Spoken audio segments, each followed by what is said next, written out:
우리 요한계시록 15장 말씀 보도록 하겠습니다. 요한계시록 15장 1절부터 8절 말씀입니다.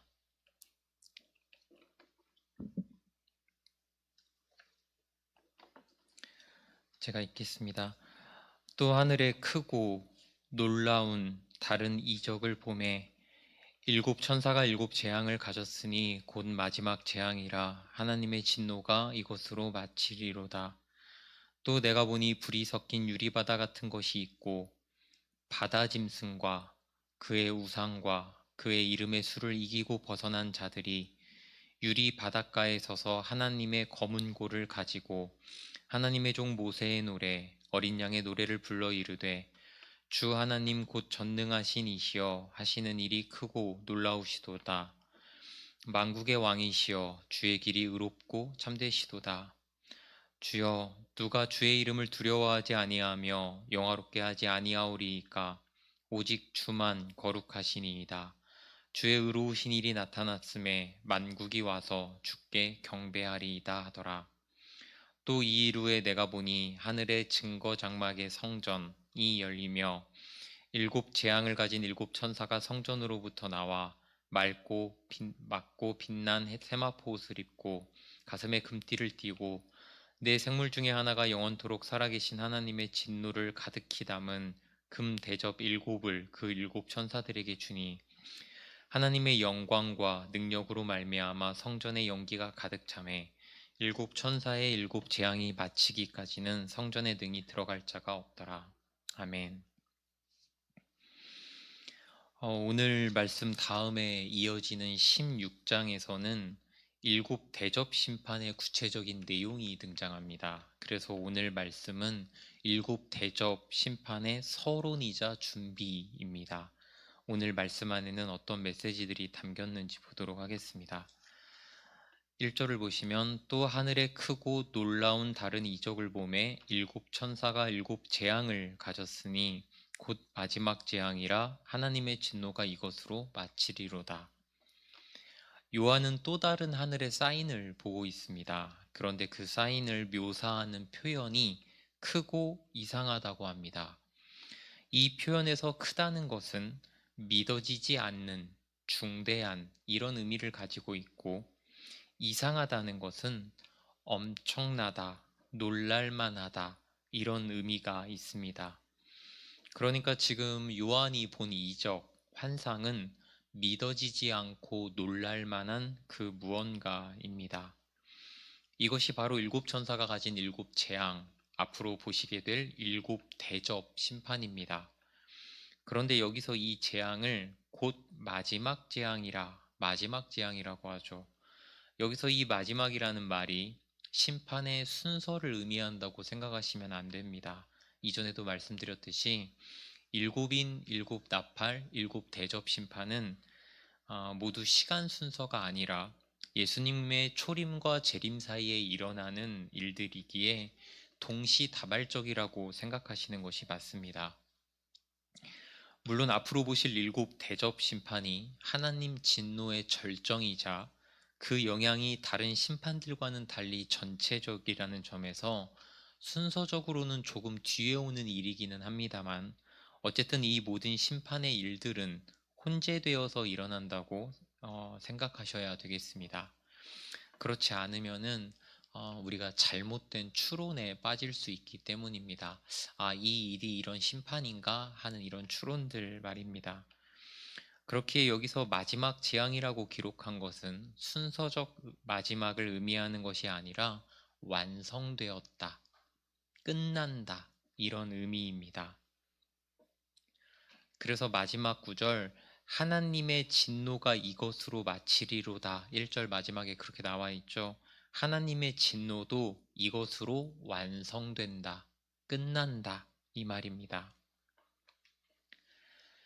2절을 보시면 또 내가 보니 불이 섞인 유리바다 같은 것이 있고 바다 짐승과 그의 우상과 그의 이름의 수를 이기고 벗어난 자들이 유리바닷가에 서서 하나님의 검은 고를 가지고 3절 하나님의 종 모세의 노래 어린 양의 노래를 불러 이르되 지금 일곱 대접 심판이 예고되어 있는 1절 이후에 갑자기 노래하는 장면이 등장합니다. 2, 3절을 자세히 보시면은 일단 불이 섞인 유리바다가 있고 짐승과 우상과 그의 이름의 수를 이기고 벗어난 자들이 어디에 있습니까? 유리 바닷가. 그러니까 장소가 두 개가 등장합니다. 불이 섞인 유리바다 그리고 유리 바닷가. 우리가 보는 개역개정은 유리 바닷가라고 번역했지만 여기서 유리 바다를 단단한 것으로 우리가 생각해 보면 이 헬라어 에피를 무엇 위에라고 그렇게 해석을 할 수도 있습니다. 그래서 유리 바닷가가 아니라 유리 바다 위에라고 해석할 수도 있다는 말입니다. 그렇다면 이 유리 바다는 무엇인가? 계시록 4장에서 이미 등장했었습니다. 여러분들 앞에 한번 보시면 보좌로부터 번개와 음성과 우레소리가 나고 보좌 앞에 켠 등불 7이 있으니 이는 하나님의 7명이라. 하나님의 보좌 앞에 뭐가 있습니까? 수정과 같은 유리바다가 있다고 나오지 않습니까? 이때도 제가 말씀드렸지만 유리바다가 무엇인지는 에스겔서 1장에서 힌트를 얻을 수가 있습니다. 그 생물의 머리 위에는 수정 같은 궁창의 형상이 있어. 여기서 수정 같은 궁창이라고 하는 것은 하나님의 보좌와 뒤에 나오는 네 생물을 구분하고 분리하는 역할을 하고 있습니다. 그래서 궁창이라고 하죠. 궁창은 이제 이 하늘과 땅을 분리하는 역할을 어떻게 보면 맡지 않았습니까? 그러니까 이런 어떤 경계선 같은 거라고 예전에 말씀을 드렸었습니다. 그러니까 지금 유리바다도 어떤 경계선의 의미가 있는데요. 불이 섞인 유리바다라고 하는 것은 불로 인하여 어떤 심판의 이미지가 강조되는 겁니다. 그런데 바다짐승과 그의 우상과 그의 이름의 수를 이기고 벗어난 자들이 유리 바닷가에 있든지 유리바다 위에 있든지 간에 어쨌든 불이 섞인 유리바다와 구분되어 있습니다. 이들은 하나님의 자녀들이며 이렇게 구분된 자들은 이긴 자들이며 타협하지 않은 자들이며 적그리스도의 위협에 굴복하지 않은 자들입니다. 이들이 심판으로부터 이렇게 구분되어서 노래를 부르고 있어요. 그러니까 성경은 지금 마지막 재앙을 앞두고 불이 섞인 유리바다가 아니라 유리바다 위에서 또는 가에서 구분되어서 승리의 노래를 부르는 장면을 우리에게 보여주면서 우리에게 두려워하지 말 것을, 하나님의 자녀들은 이 마지막 재앙 앞에서도 전혀 두려워할 것이 없음을 보여주는 겁니다. 3절을 보시면 그 노래의 가사가 나옵니다. 하나님의 종 모세의 노래 어린 양의 노래를 불러 이르되 주 하나님 곧 전능하신 이시여 하시는 일이 크고 놀라우시도다. 만국의 왕이시여 주의 길이 의롭고 참되시도다. 이들이 부르는 노래는 모세의 노래, 어린 양의 노래라고 하는데요. 지금 요한의 환상에서 출애굽기 15장에 등장하는 모세의 노래가 언급되고 있습니다. 이것은 지금 하나님 자녀들의 구원이라고 하는 것이 새 출애굽 사건이라고 우리에게 말해주고 있는 겁니다. 동시에 모세의 노래라고 말하는 것은 이기고 벗어난 자들의 노래다. 출애굽이 그런 이미지이지 않습니까? 이기고 벗어난다. 그러니까 지금 이 모세의 노래, 새 어린 양의 노래도, 어린 양의 노래도 이기고 벗어난 자들의 노래라는 것을 말하고 싶은 겁니다. 출애굽기 15장 모세의 노래의 핵심은 하나님의 능력과 위엄이 이 모든 세상에 알려졌다는 것입니다.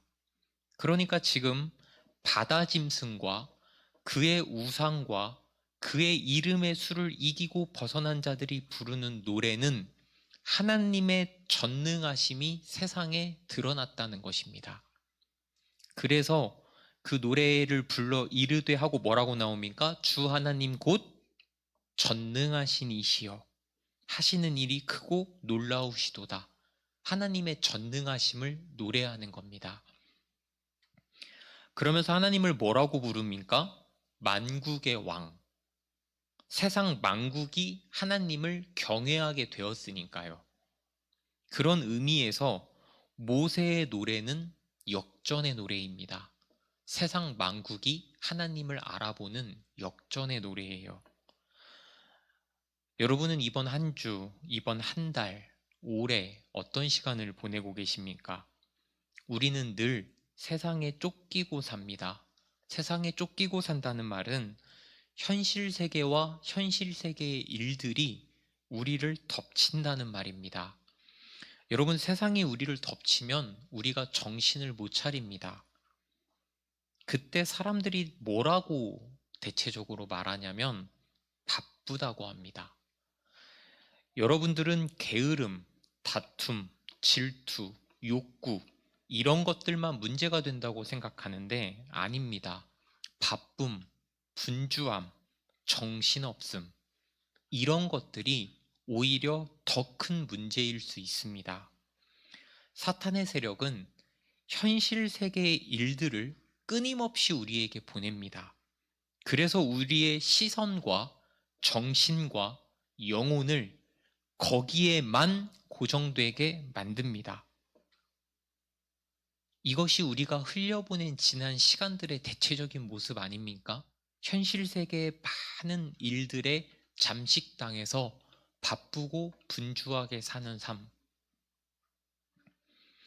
제가 여러분들에게 현실 세계의 일들을 빨리 쳐내라고 하는 이유가 이것입니다. 사실 그 일들이 중요한 것이 아니거든요. 그런 일들을 여러분들이 쉽게 흘려보낼 수 있어야 더 중요한 일이 눈에 들어옵니다. 그런데 사탄이 여러분들에게 보내는 소소한 일들, 집에서 벌레가 나온다든지, 화장실에 욕실에 곰팡이가 꼈다든지, 예를 들어 집에 보일러가 고장났다든지, 부모님에게 연락이 와서 무언가를 도와달라고 한다든지, 여러분들 이런 일들은 여러분이 잠식당해야 될 일들이 아닙니다. 그런데 일상에서 벌어지는 모든 사건들에 피곤해하며 여러분들이 만일 그런 일들에게 잠식당해서 본질적인 일들을 계속 놓치게 된다면 사탄은 그런 일들을 쉼없이 끊임없이 여러분들에게 계속 보낼 것입니다. 그런 일들을 통해서 여러분들이 진짜 봐야 할 일을 보지 못하게 만드니까요. 하지만 밀려오는 홍해의 물이 우리가 아니라 세상을 덮치지 않았습니까? 우리가 하늘에서 내려오는 은혜와 보살핌과 예상치 못한 회복을 얻을 때에 우리가 그때 갑자기 깨닫습니다. 현실이라는 꿈에서 갑자기 깨게 돼요. 그렇게 은혜를 받고 나서야 사람은 현실 너머의 세상을 그때서야 인식을 하게 됩니다. 다시 말해서 대부분의 성도들은 이 주일날에 세상의 일에서 깨어나서 영적이고 신령한 이야기를 듣습니다. 이때 잠깐 여러분은 말씀의 세상, 은혜의 세상, 믿음의 세상으로 진입을 합니다만 예배가 끝나고 주중의 시간으로 돌아가게 되면 급작스럽게 현실 세계 안으로 들어간다는 말이에요. 그때 은혜의 말씀을 들고 새로운 마음과 세계관을 들고 현실에 가야 되는데 그것을 고스란히 놓고 갑니다. 그러니까 늘 주중을 살아왔던 대로 살아가면서 현실 세계를 헤맵니다. 그러다가 허덕거리고 지치면서 낭망한 상태로 다시 주일날 이 자리에 나아오는 겁니다. 그러고 말하기를, 핑계대기를 바빴다고 합니다. 실상은 말씀을 가지고 세상에 들어가지 않아서 한 주간 허덕거린 것이 그 원인이자 이유인데도 불구하고 여러분들은 세상이 바빴다고 합니다. 여러분은 오늘부터 여러분들의 삶에 찾아왔던 모세의 노래, 역전의 노래를 여러분들 삶에서 떠올리고 기억하시기 바랍니다. 하나님이 그동안 여러분들의 삶에 주었던 감동, 기쁨, 사랑, 배려. 하나님께서 나 같은 존재에게 이런 일을 벌이시다니, 이런 은혜를 주시다니, 내가 무엇이 간돼? 이 기억과 하나님의 사랑을 늘 떠올리고 기억하시기 바랍니다. 수많은 이들이 이것을 기억하고자 주중의 현실 세계 안에서 말씀을 읽는 일과 하나님과 대화를 하는 일을 멈추지 않는 겁니다. 우리가 지금까지 경험했던 은혜와 하나님께서 주신 기쁨은 사실은 예고편이었습니다. 오늘 우리는 모세의 노래, 어린 양의 노래를 보면서 마지막에 우리가 함께 부를 이 역전의 노래는 우리가 지금 상상할 수도 없는 충만한 노래임을 오늘 여러분들은 상상해 보셔야 합니다. 그런데 이 노래는 이렇게 지나갈 노래가 아닙니다. 이 노래는 매우 구체적으로 봐야 하는데요. 오늘 여러분들이 맛보기로 조금 보도록 하겠습니다. 이 노래에는 몇 가지 명백한 개념이 등장합니다. 사실 이 개념 하나하나를 여러분들이 오랜 시간, 몇 시간에 걸쳐 고민하고 숙고해야 되는 개념입니다. 제가 저번 주에 찬양에 대해 말씀드릴 때 찬양이란 명백한 내용을 가지고 하는 것이다 라고 말씀드렸습니다. 주 하나님 전능하신 이시여 하시는 일이 크고 놀라우시도다 라고 하지 않습니까? 주 하나님 전능하신 이시여, 이 노래는 전능한 하나님을 노래하고 있습니다. 앞에 보십시다. 아브라함이 99세에 나타나서 여호와께서 아브라함에게 나타나여 그에게 이르시되 뭐라고 하십니까? 나는 전능한 하나님이라. 하나님께서는 성경에서 여러 번이나 자신을 나타나실 때에 전능한 하나님이라고 소개하십니다. 왜 그럴까요? 우리는 아브라함이 99세일 때 하나님이 나타나셨다는 점을 근거로서 이 99세를 중요한 키워드로 알고 있습니다. 그런데 여기서는 아브라함이 99세였던 것이 중요한 것이 아닙니다. 아브라함이 지금 이 17장 1절에 여러분이 보시는 바와 같이 아브라함, 여러 민족의 아버지가 되기 전에 하나님께서 전능한 하나님으로 나타나신 겁니다. 35장을 보십시다. 하나님이 그에게 이르시되 내 이름이 야곱이지만은 내 이름을 다시는 야곱이라 부르지 않겠고 이스라엘이 내 이름이 되리라 하시고 그가 그의 이름을 이스라엘이라 부르시고 하나님이 그에게 이르시되 뭐라고 하십니까? 나는 전능한 하나님이라. 야곱에게도 언제 나타나셨습니까? 그가 이스라엘이라고 불리기 전에 나타나셨습니다. 우리가 왜 하나님의 전능하심을 노래해야 하는지 알겠습니까? 우리가 이 세상에서 하나도 보잘것이 없을 때, 세상에서 우리의 존재의 목적을 찾지 못할 때, 우리가 가장 낮은 자리에서 절망하고 있을 때, 하나님께서는 전능한 하나님으로 우리에게 나타나시면서 내가 전능하니 너는 걱정하지 말라. 나를 신뢰하라. 나를 믿으라 말씀하시는 겁니다. 전능한 하나님을 믿고 그 하나님만을 의지한 사람이 전능한 하나님을 노래할 수 있는 겁니다. 여러분은 정말 전능한 하나님의 그 힘을 믿습니까? 아니면 아직 여러분들의 얕은 경험과 얄팍한 고집을 믿습니까? 만일 여러분이 모세의 노래와 같은 역전의 노래를 언젠가 부르고 싶다면 여러분 자신보다 하나님을 더 신뢰해야 합니다. 그래서 내가 여러분들에게 계속 묻는 겁니다. 당신은 역전의 인생을 꿈꾸냐고. 여러분들의 내면, 여러분들의 속마음, 여러분들의 의지, 여러분들의 진심을 끊임없이 묻는 이유가 이것입니다. 만일 여러분이 여전히 자신의 견적과 생각과 경험을 더 신뢰한다면 죄송하지만 여러분들의 삶에 출애굽의 노래와 같은 역전의 인생은 찾아오지 않을 것입니다. 주 하나님 전능하신 이시여 하시는 일이 크고 놀라우시도다. 다음에 만국의 왕이시여 주의 길이 의롭고, 이 찬양의 명백한 내용 중 하나는 의로운 하나님입니다. 여러분은 인생이란 무엇입니까? 라는 질문을 받으시면 뭐라고 말씀하실 것 같습니까? 저번 시간에 인생을 통해 수고롭게 많은 일들을 경험한 전도자는 그래서 인생을 수고다, 수고의 연속이라고 말했죠. 여러분에게 인생은 무엇입니까? 수고의 연속이라는 전도자의 말에 동의하는 사람이 계실 거고, 인생이 고난의 연속이라고 생각하는 분들도 계실 겁니다. 이것은 수고란 말과 유사하죠. 인생은 순간의 연속이라고 해서 금방 사라지는 것들이 반복되는 인생이라고 말하는 분들도 계실 겁니다. 인생은 선택이다. 인생은 허무다. 인생은 사랑이다. 다른 강조점을 두는 분들이 계시겠지만, 어떤 면에서 우리 인생은 억울함의 연속이지 않나 생각해 봅니다. 왜냐?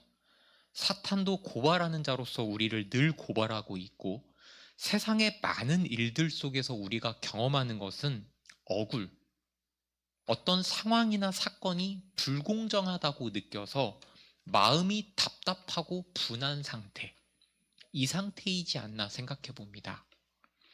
사람은 누구나 태어나서 세상을 살기 위해 표준을 찾고 기준을 찾고 정답을 찾아갑니다.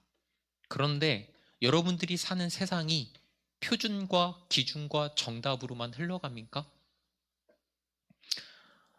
운전을 할 때나, 여러분들이 아르바이트를 할 때나, 아니면 어떤 행정 절차를 맞닥뜨릴 때에 답답하고 이해가지 않는 일들이 많이 발생하지 않습니까?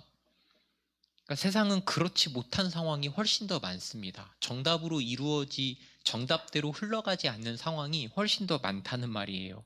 그러니까 내가 아는 정답과 세상의 모습과 다르니까 거기서 억울함이 발생하는 겁니다. 아니, 이게 정답인데 저 사람은 왜 저렇게 하지? 여기서부터 억울함이 발생하는 거죠. 그래서 모든 인생은 사실은 심판을 기다립니다. 지금 한국 사회가 고소고발이 흔합니다. 전에는 그저 악수 한번 하고 넘어가던 일들이 사람들이 서로 소통이 부족하고 표현이 부족하고 이해가 부족하고 무엇보다 재정을 최우선의 가치로 삼는 시대다 보니까 바로 고소고발로 넘어가 버립니다. 고소고발이 넘쳐나는 사회는 사회가 삭막해지고 사회적 비용이 증가하는 등 건강한 사회의 모습이 아닙니다. 그러니까 이러한 현상 이면에는 어찌되었든지 사람들이 정당한 심판을 기다리는 모습이 있다는 말이에요. 그렇기에 우리는 훗날 정당한 심판관이 오실 때 그 의로우신 하나님을 찬양하게 될 것입니다.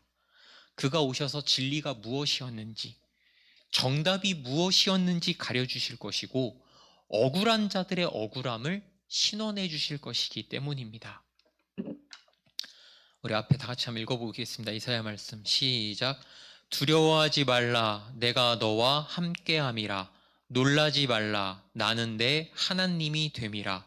내가 너를 굳세게 하리라. 참으로 너를 도와주리라. 참으로 나의 의로운 오른손으로 너를 붙들리라. 우리 모두가 바라는 이상이란, 진실이란, 진리란 한마디로 모든 것이 제자리를 찾아가는 겁니다. 그러려면 우리의 삶이 어떠해야 하겠습니까? 정당한 심판이 열렸을 때 우리가 승소의 기쁨을 누리려면 우리의 모든 호흡이 진리의 삶을 살고 있어야겠죠. 그래야 마지막 날에 우리는 이 역전의 노래를 부를 수 있을 것입니다. 주 하나님 곧 전능하신 이시여 하시는 일이 크고 놀라우시도다. 만국의 왕이시여 주의 길이 의롭고 참되시도다. 이 찬양의 명백한 내용 중 하나는 바로 참되신 하나님입니다. 우리는 인생을 살면서 이런 표현을 많이 씁니다. 인생이 꼬였다. 이것이 무슨 말입니까? 상황이 복잡하게 되었다는 말일 겁니다. 상황이 복잡하게 되었다는 것은 문제가 무엇인지, 해결책을 어디서 찾아야 하는지, 이 상황이 내게 의도하는 바가 무엇인지 아무것도 모르겠는 상태, 뒤죽박죽, 혼란 그 자체라는 겁니다. 이번 주만 해도 여러분들의 상담 내용이 그렇습니다. 제가 뭘 더 어떻게 해야 합니까? 제 문제가 무엇인지 모르겠습니다. 내가 무엇을 원하는지 모르겠습니다. 제 상처를, 제 견적을, 제 생각을 모르겠습니다. 아무것도 모르겠는 상태, 혼란스러운 상태, 정답과 오답이, 정심과 오심이 혼동된 상태. 이때 우리에게 필요한 것은 무엇일까요? 진실입니다. 정답입니다. 이것이 바로 참되다는 말입니다. 우리는 많은 경우 누군가가 정답을 알려주길 바랍니다. 물론 우리의 타락한 본성이 그것을 알고 따르느냐는 전혀 다른 문제지만 어쨌든 인간의 모든 영혼은 진실의 길을 알고 싶고 걷고 싶어 하는 마음이 있기는 합니다. 이것이 현실적으로 어떻게 드러나냐면 우리가 문제를 볼 때에 언제나 문제는 복잡해 보입니다. 사탄이 우리에게 문제를 낼 때는 그것을 풀어보라고 내는 것이 아니라 사실은 그 문제 안에 함몰되라고 내는 것이기 때문입니다. 제가 조금 전에 사탄이 여러분들에게 어떤 일들을 보낸다고 했죠? 현실의 일들을 보낸다고 했지 않습니까? 원리가 똑같습니다. 사탄이 현실의 일들을 보내는 것은 다른 것을 보지 못하게 하려고.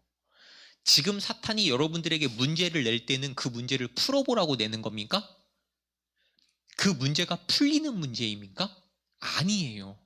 그 문제를 풀다가 그 문제 속에 함몰되라고 문제를 내는 겁니다.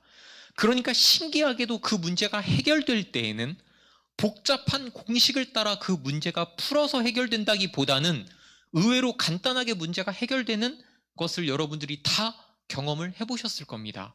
예를 들어 사람과의 다툼이 발생하면 그 문제는 소통이나 갈등이나 가치관의 차이나 이런 것들로 그 사람을 분석을 하고 나를 분석하고 그 원인에 따라 문제를 해결해야 할 것만 같은데 사실 진짜 문제는 예를 들어 하나님과 여러분들의 관계 문제로부터 비롯된 것이었더라.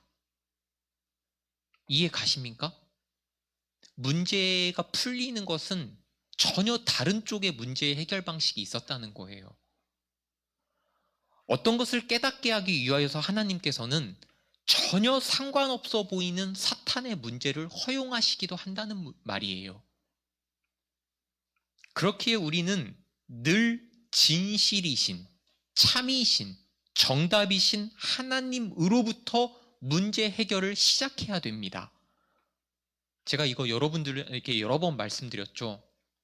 어떤 문제가 비롯되든지 간에 나와 하나님과의 관계, 나의 신앙의 문제, 나의 믿음의 문제부터 점검하다 보면 모든 문제가 풀리는 비밀을 여러분들이 발견하실 수 있습니다. 이것은 굉장한 삶의 지혜이자 비밀입니다. 영생은 곧 유일하신 참 하나님과 그가 보내신 자 예수 그리스도를 아는 것이니이다.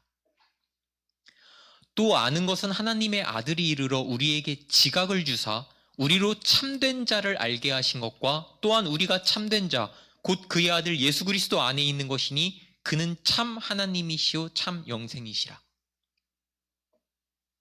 이 구절들은 참이신 하나님을 말하고 있기도 하지만 그 참이신 하나님을 아는 것에 대해 우리의 지각을 이용해 그 하나님을 찾고 아는 것에 대해 말하고 있습니다.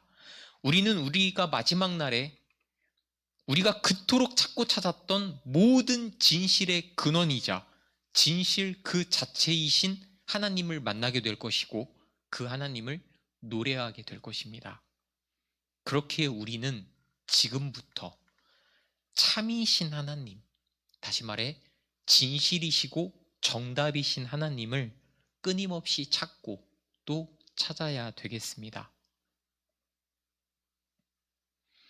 우리가 3절의 노래에서 살펴보지 않은 명백한 가사 내용 중 하나가 무엇입니까? 제가 무엇을 빠뜨리고 여러분들에게 말씀드렸습니까? 만국의 왕. 만국의 왕이라는 내용입니다. 우리는 이 세상에 살면서 세상의 권세에 짓눌려 삽니다. 잘못된 권위와 잘못된 권세 아래에서 영향을 받았습니다. 우리는 우리에게 잘못된 영향을 뿌리는 부모를 만난 적이 있고, 우리에게 잘못된 것이라기보다 바른 것들을 제대로 가르치지 않았던 스승들을 만나고 지냈습니다. 이렇게 잘못된 영향을 받으면서 최종적으로 잘못된 것들을 섬기고 살아갑니다. 이것이 살아있는 사람이든 살아있지 않은 재물이든 어떤 사상이든지 간에 어찌되었든지 우리는 잘못된 권세 아래서 살아왔습니다. 그러나 참된 권세, 만국의 왕이 마지막 날에 나타나십니다. 다니엘서 4장을 보시면은 바벨론의 느부갓네살 왕이 자신이 세운 왕궁에서 도시를 내려다보면서 자신의 왕됨, 권세와 능력을 스스로 자랑합니다.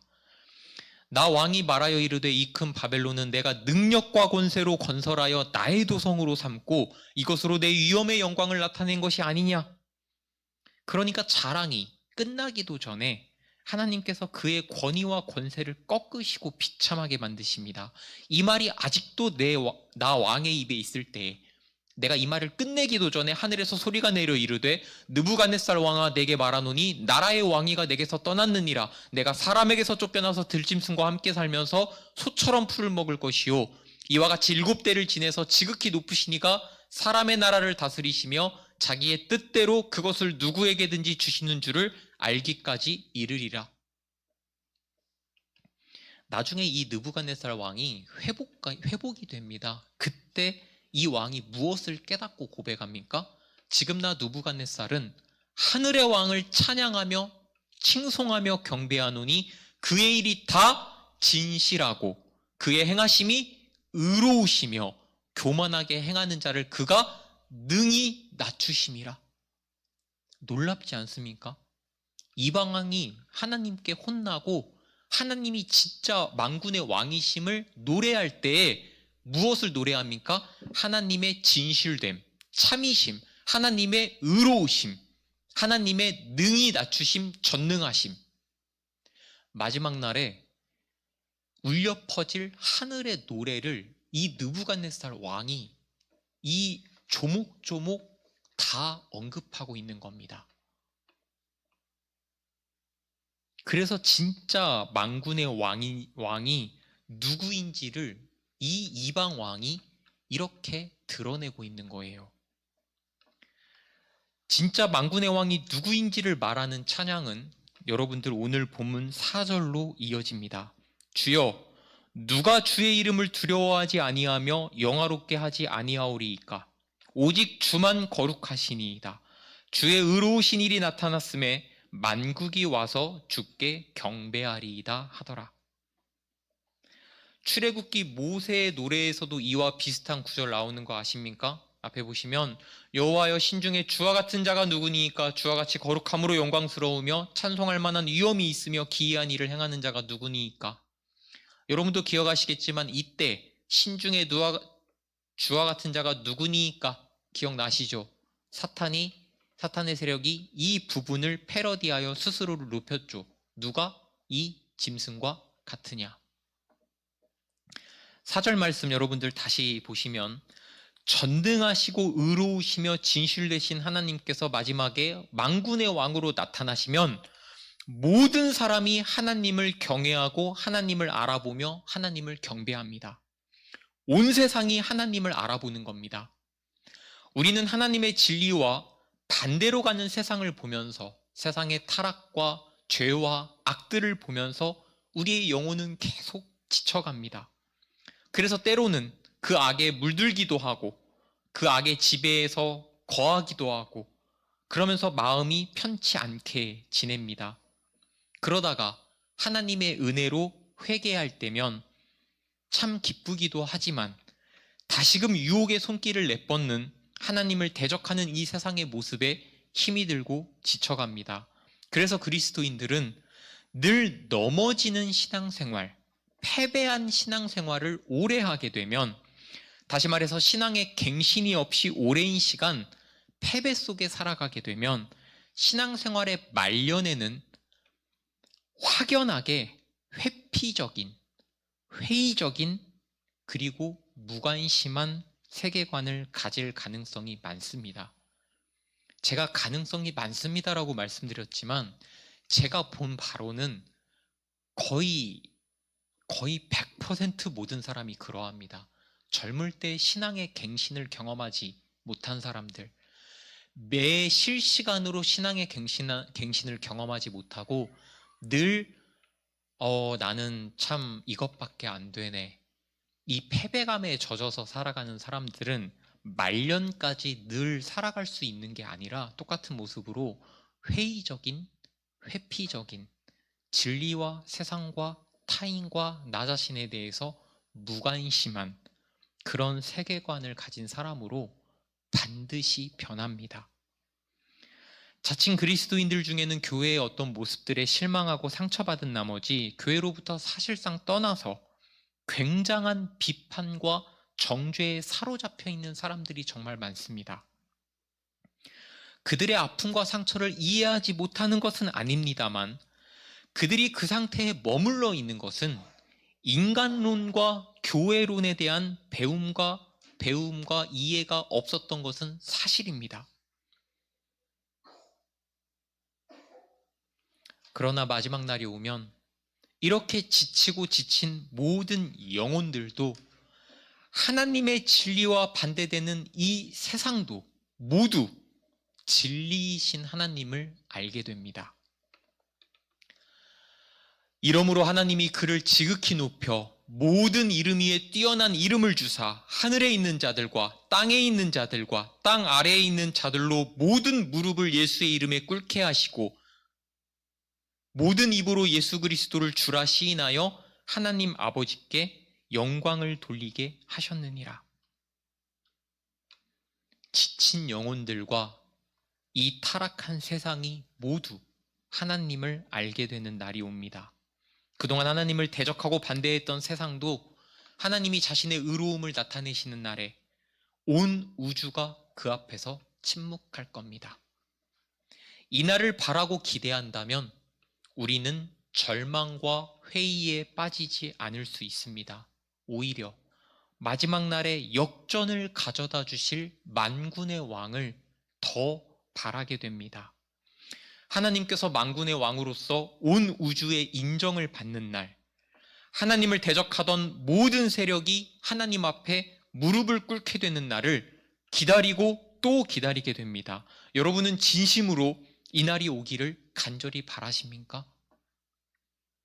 이 모든 내용을 담은 찬양이 우리가 지금도 불러야 하고 앞으로도 부르게 될 모세의 노래, 즉 어린 양의 노래입니다. 요한이 또 다른 광경을 봅니다. 5절. 또 이일 후에 내가 보니 하늘의 증거장막의 성전, 이 부분을 다시 제가 번역을 하면 증거장막의 성전이라는 말은 정확하게 성전, 즉 증거의 장막. 증거장막의 성전은 성전, 즉 증거의 장막. 이렇게 볼 수 있겠습니다. 성전, 즉 증거의 장막이 열리며 하늘의 증거장막의 성전이 열리고 있습니다. 증거장막이라고 하는 것은 광야에서 세운 성막을 말하는데요. 여러분들 이것을 왜 증거장막이라고 부르는가? 여러분들 이 증거장막이라는 용어를 이제 이 신천지에서 가져다가 사용하는 바람에 우리가 이제 이 용어를 사용하게 되면 마치 이렇게 신천지 사람인 것처럼 오해받을 수 있습니다. 증거장막 성전이라고 부르지 않습니까? 그러니까 여러분들이 오늘 이 개념을 명확하게 아시고 어디 가서나 증거장막이 무엇인지를 명확하게 이해하고 설명하는 여러분들 되시기 바랍니다. 앞에 보십시다. 민수기를 보면 모세가 그 지팡이들을 어디에 두었습니까? 증거의 장막 안 여호와 앞에 두었더라. 지성소에 두었다는 말이거든요. 18장을 보시면 너는 내 형제 레위 집하고 내 조상의 지파를 데려다가 너와 함께 있게 하여 너와 내 아들들이 어디 있을 때 증거의 장막 앞에 있을 때 그들이 너를 돕게 하라. 구약에서 증거의 장막이라는 표현은 많이 나옵니다. 왜 이렇게 부르느냐? 이것은 모세가 시내산에서 가져온 2개의 증거판이 그 안에 있기 때문이에요. 여러분들 저기 보십시다. 왼쪽. 우리 저 성막을 만들지 않았습니까? 저 성막 이렇게 열게끔 만들어 놓지 않았습니까? 열면 뭐가 있어요? 안에 언약궤가 있지 않습니까? 궤를 열어보면 3가지 물품이 들어있지 않습니까? 그 중에 하나가 무엇이라고요? 2 돌판이 들어있지 않습니까? 앞에 보십시다. 모세가 돌이켜 산에서 내려오는데 뭐가 그의 손에 있었습니까? 2 증거판. 그 판의 양면 이쪽 저쪽에 글자가 있었다. 한 번 더 보시면 내가 돌이켜 산에서 내려와서 여호와께서 내게 명령하신 대로 그 판을, 증거판, 돌판을 내가 만든 궤에 넣었더니 지금까지 있었더라. 그러니까 증거 장막이라고 하는 것은 언약궤가 들어있는 장막을 말하는 겁니다. 그리고 이 언약궤 안에 있었던 안에 2 돌판이 있었던 겁니다. 그러니까 지금 이 증거 장막이 언급된다는 것은 우리로 하여금 하나님의 언약을, 그 약속을 떠올리게 하는 겁니다. 그리고 이곳이 지금 열리고 다음 절을 보시면 여기서 천사가 나오는데요. 일단 말씀이 있었던 성전 문이 열린다는 것에서 우리는 하나님의 법을 어기고 하나님을 반역한 세상에 대한 이 심판이라는 메시지가 여기서 하나가 드러납니다. 하나님의 말씀에 거역한 이 세상에 대한 심판을 위해서 말씀이 있는 증거장막이 열려서 거기서 심판하는 천사들이 나왔다는 말이에요. 이해하시겠습니까? 다시요. 말씀이 있는 증거장막 아닙니까? 증거의 장막이 말씀의 증거를 말하는 거 아닙니까? 그러니까 하나님의 2 돌판, 말씀이 담겨 있었던 언약궤, 그 언약궤가 있었던 증거장막, 이것의 문이 열렸잖아요. 여기에 문이 열리면서 거기서 천사들이 나왔다는 것은 하나님의 말씀에 대항하여 말씀을 거부한 세상에 대한 심판의 메시지라고요. 그래서 이 증거의 장막이라고 표현을 한 겁니다. 말씀이 있는 곳에 문이 열렸기 때문이죠. 그리고 동시에 마지막 재앙이 하나님의 성전으로부터 나온다는 것에서 이 하나님의 심판에 대한 의지는 변하지 않는 의지이며 죄에 대한 하나님의 확실한 해결 의지를 우리가 보고 있는 겁니다. 이 마지막 재앙이 하나님의 성전으로부터 나온다는 것은 하나님의 심판에 대한 굳은 의지, 죄를 해결하시고자 하는 하나님의 굳은 의지를 우리가 보고 있다는 말이에요. 그리고 이어서 6절에서는 그 성전에서 나온 천사가 소개되고 있습니다. 7 재앙을 가진 7 천사가 성전으로부터 나와 맑고 빛난 세마포 옷을 입고 가슴에 금띠를 띠고, 지금 성전에서 나온 7 천사는 7 재앙을 가지고 옵니다. 그런데 그들의 모습이 구약 제사장의 모습과 유사합니다. 아무래도 천사들은 하나님을 섬기는 사역을 하기에 그들의 의복이 그럴 수 있습니다. 맑고 빛난 세마포 옷은 의와 순결을 상징하고 있고요. 금띠는 왕 같고 제사장 같은 역할을 상징하고 있습니다. 맑고 빛난 세마포 옷은 의와 순결을 상징하고 있고, 금띠는 왕 같고 제사장 같은 역할을 상징합니다.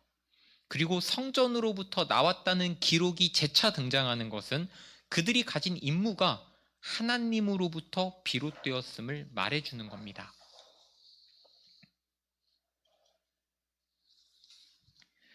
내 생물 중에 하나가 7절 내 생물 중에 하나가 영원토록 살아계신 하나님의 진노를 가득히 담은 금대접 7을 그 7 천사들에게 주니, 여기서 등장하는 네 생물이 누구냐? 계시록 4장을 보시면 보좌 주위에 있었던 네 생물입니다. 그중 하나가 7 천사에게 하나님의 진노를 담은 7 대접을 건네줍니다. 그러자 8절 하나님의 영광과 능력으로 말미암아 성전에 연기가 가득 차매 7 천사의 7 재앙이 마치기까지는 성전에 능히 들어갈 자가 없더라. 성전에 연기가 가득 찼는데 이것이 하나님의 영광과 능력으로 말미암았다고 합니다. 이것은 성경에서 여러 차례 소개되었던 장면입니다. 앞에 보시면 시내 산에 무엇이 자욱했습니까? 하나님께서 나타나실 때에도 연기가 자욱했습니다. 구름이 회막에 덮이고 여호와의 영광이 성막에 충만하매, 여호와의 영광이 성막에 충만할 때에 영광이 성막에 가득 차서 모세가 들어갈 수 없었던 이 장면, 이것이 바로 연기입니다. 왜냐하면 이사야서를 보시면은 서로 불러 이르되 거룩하다 거룩하다 거룩하다 만군의 여호와여, 그의 영광이 온 땅에 충만하더라. 이같이 화답하는 자의 소리로 말미암아 문지방의 터가 요동하며 성전에 무엇이 충만한지라? 연기가 충만한지라. 하나님의 영광이 충만한 이 나라에 이 성전의 연기도 충만했다고 나오죠. 그러니까 8절에서 나오는 이 연기는 기본적으로 하나님의 영광을 의미하지만 전체 내용으로 보자면 심판을 실행하시려는 하나님의 의지라고 볼 수도 있습니다. 성전의 연기가 가득 찬 것은 하나님의 준엄한 의지가 발현되고 있는 겁니다. 하나님의 준엄한 의지가 이 연기로, 가득 찬 연기로 지금 보여지고 있는 거죠. 우리는 지금 계시록을 통해서 마지막 때가 지금이라는 것과 7 시리즈의 심판이 지금도 계속된다는 사실을 듣고 있습니다.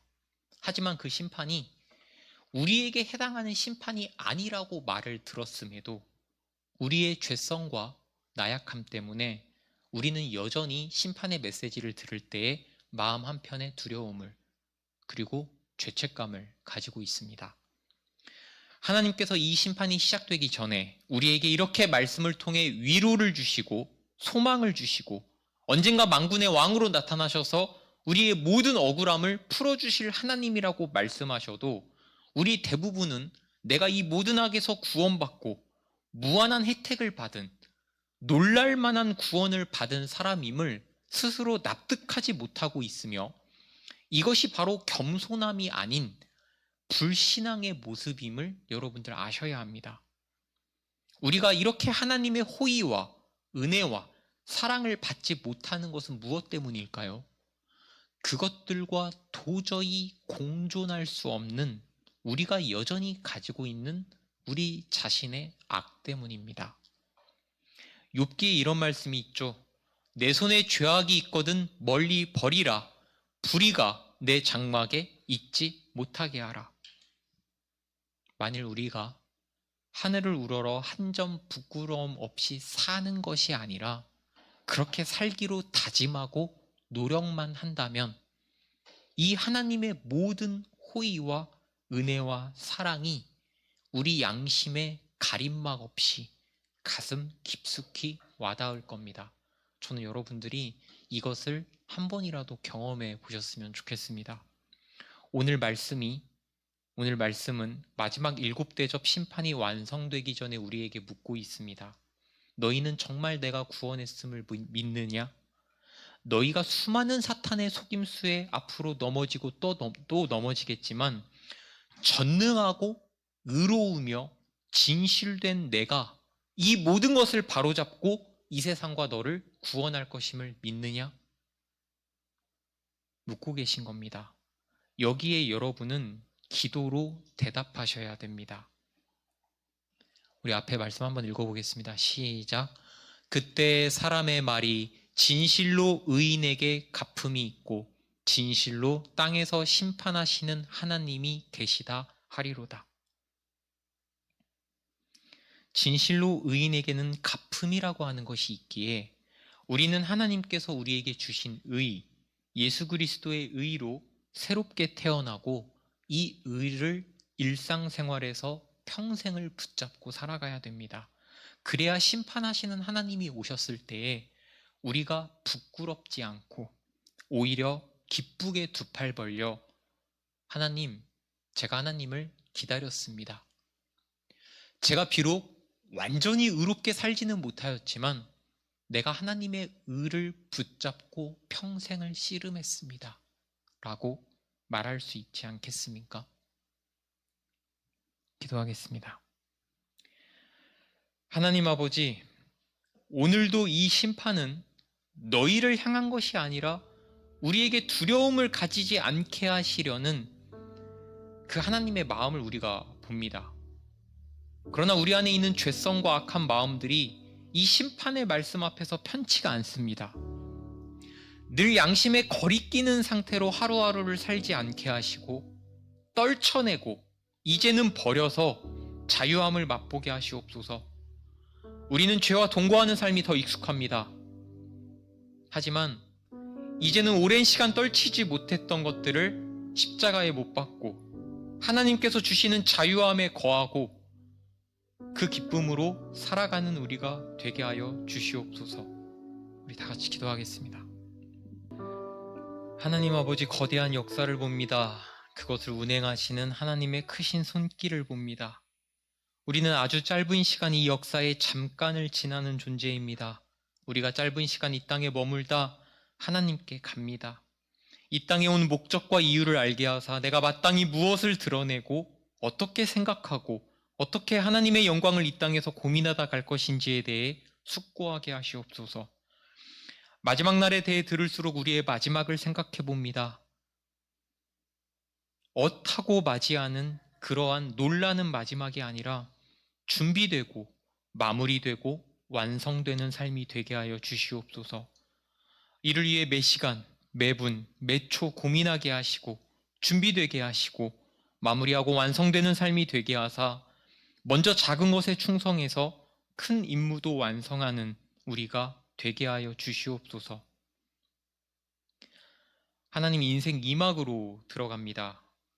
이제는 우리가 젊은 시절을 벗어나 이제는 인생의 마무리를 생각해야 되는 나이가 되었습니다. 하나님, 우리에게 인생 2막 가운데 함께 하셔서 이제는 하나님 앞에 가기 전에 포기하지 못할 것이 무엇입니까? 그리하지 못할 것이 무엇입니까? 여전히 고집을 부릴 것이 무엇입니까? 생각하게 하시고 내려놓게 하시고 자유롭게 하시옵소서. 가장 못난 자를 크게 사용하여 주실 것을 믿사오며 예수님의 이름으로 기도드립니다. 아멘.